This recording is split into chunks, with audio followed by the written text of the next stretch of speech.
بسم اللہ الرحمن الرحیم۔ اس وقت جو پاکستانی قرضے ہیں وہ ہماری جی ڈی پی کا ایک اندازے کے مطابق 79% ہو چکے ہیں۔ اس کا تجزیہ بھی ہم پیش کریں گے، لیکن ہمیں پہلے یہ دیکھنا ہے کہ اتنے زیادہ قرضے ہونے کی کیا وجہ ہے۔ کون وہ لوگ ہیں جنہوں نے پاکستانی قوم کے اوپر اتنے زیادہ قرضے چڑھائے ہیں۔ اگر ہم ہسٹری کو دیکھیں تو قائد اعظم محمد علی جناح سے لے کے یعنی 1947 سے لے کے 1958 تک پاکستان نے آئی ایم ایف سے کوئی قرضہ نہیں لیا تھا۔ انٹرنل قرضے ڈیفینیٹلی اس وقت بھی لیے گئے، لیکن ایکسٹرنل قرضہ نہیں لیا گیا۔ پہلا قرضہ ایوب خان صاحب نے 25 ملین اسپیشل ڈرائنگ رائٹس 1958 میں منظور کرایا، لیکن منظور ہونے کے باوجود وہ قرضہ ہم نے ایکچوئل لیا نہیں، ہم نے وہ قرضہ استعمال نہیں کیا۔ اسپیشل ڈرائنگ رائٹس کے بارے میں اس سے پہلے والی ویڈیو میں ہم نے تفصیلی بات کر لی تھی، اور یقیناً بعض لوگوں نے دیکھ لی ہوگی۔ اگر کسی نے نہیں دیکھی ہو تو اسپیشل ڈرائنگ رائٹ کیا ہوتا ہے وہاں سے دیکھ لیں۔ تو اس دور میں اسپیشل ڈرائنگ رائٹ جو ہے وہ $1 کے برابر ہوتا تھا۔ اس وقت $250 ملین کے قریب قرضہ منظور کرایا تھا، لیکن وصول نہیں کیا، استعمال نہیں کیا۔ جو پہلا قرضہ ایوب خان صاحب نے منظور کرایا وہ 25 ملین یعنی $250 لاکھ۔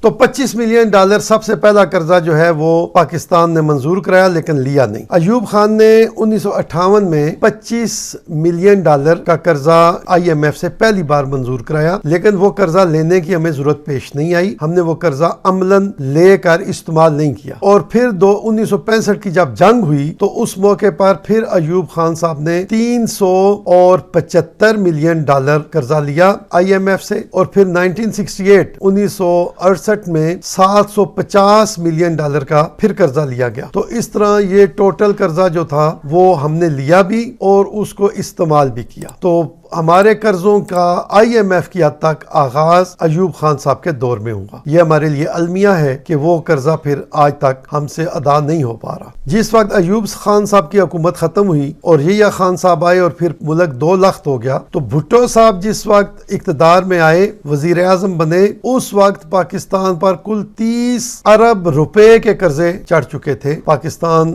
مقروض ہو چکا تھا 30 ارب روپے کا۔ اور پھر بھٹو صاحب نے 1972 سے لے کے 1977 تک جو حکومت کی، اس دوران بھٹو صاحب نے 67 یعنی 67 ارب کے مزید قرضے لیے۔ 30 وہ اور 67 یہ، گویا بھٹو صاحب جب گئے تو اس وقت ہم 97 ارب روپے کے مقروض تھے، 97 ارب روپے۔ اور بھٹو صاحب کے بعد ضیاء صاحب آئے، ضیاء صاحب نے 426 ارب روپے کے مزید قرضے لیے۔ کچھ زیادہ پرانوں میں سے واپس بھی کیے ہوں گے، جو ٹوٹل ان کے دور میں اضافہ ہوا گویا قرضوں کا، ممکن ہے اس سے تھوڑے زیادہ لیے ہوں، لیکن کچھ پے بیک کر کے تو نیٹ جو اضافہ ضیاء الحق صاحب کے دور میں ہوا وہ 426 بلین روپے کا تھا۔ بے نظیر بھٹو صاحبہ جب ضیاء صاحب طیارہ کے حادثے میں فوت ہو گئے تو اس کے بعد بے نظیر بھٹو صاحبہ آ گئی 1988 میں۔ تو بے نظیر بھٹو صاحبہ 3 سال تقریباً یا 2.5 سال ان کی حکومت رہی، تو اس دوران انہوں نے 88 ارب روپے مزید قرضے لیے۔ ضیاء صاحب نے تو تقریباً 10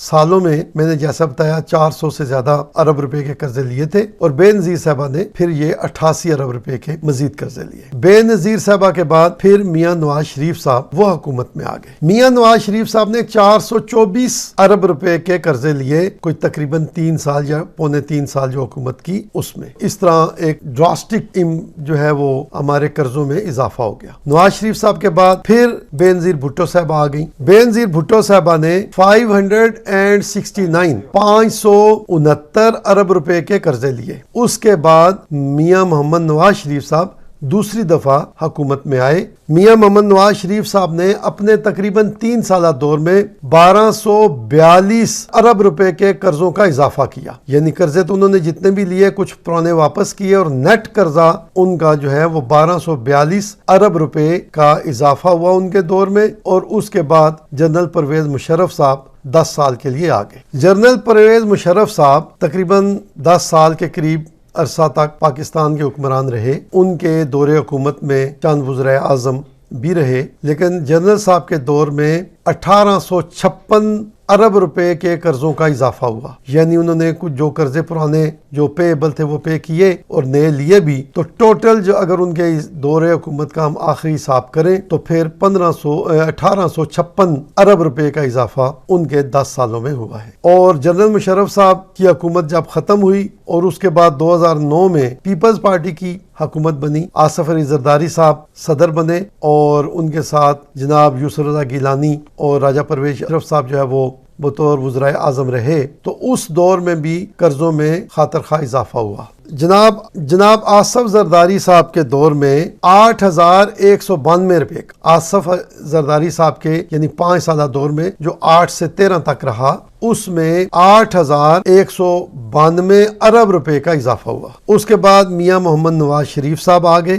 تیسری دفعہ، اور میاں محمد نواز شریف صاحب کے ساتھ کچھ عرصے کے لیے شاہد خاقان عباسی صاحب بھی وزیر اعظم رہے، تو ان دونوں کے دور میں 8502 ارب روپے، یعنی میاں نواز شریف صاحب کا یا مسلم لیگ نون کا جو گزشتہ 13 سے 18 کا دور تھا، اس میں 8502 ارب روپے کے قرضوں کا اضافہ ہوا۔ اور پھر میاں محمد نواز شریف صاحب کے بعد عمران خان صاحب آئے، جو پہلی دفعہ آئے اور 3 سال اور تقریباً 9 ماہ تک انہوں نے حکومت کی، اور اس دوران ان کے قرضے جو ہیں وہ بہت زیادہ بڑھ گئے۔ عمران خان صاحب کے دور میں تقریباً 20,171 ارب روپے کے قرضوں کا اضافہ ہوا۔ تو پہلے آپ دیکھیں 8,000 اگر زرداری صاحب کے اور 8,000 نواز شریف صاحب کے دور لگائیں اور 20,000 یہ لگائیں، تو یہ ہمارے قرضوں میں یہ 3 جو ادوار ہیں یہ بہت ہی کروشل ہیں، اور اماؤنٹ کے اعتبار سے یہ بہت زیادہ ہے۔ ہمارا قانون یہ ہے کہ ہم 60% سے زیادہ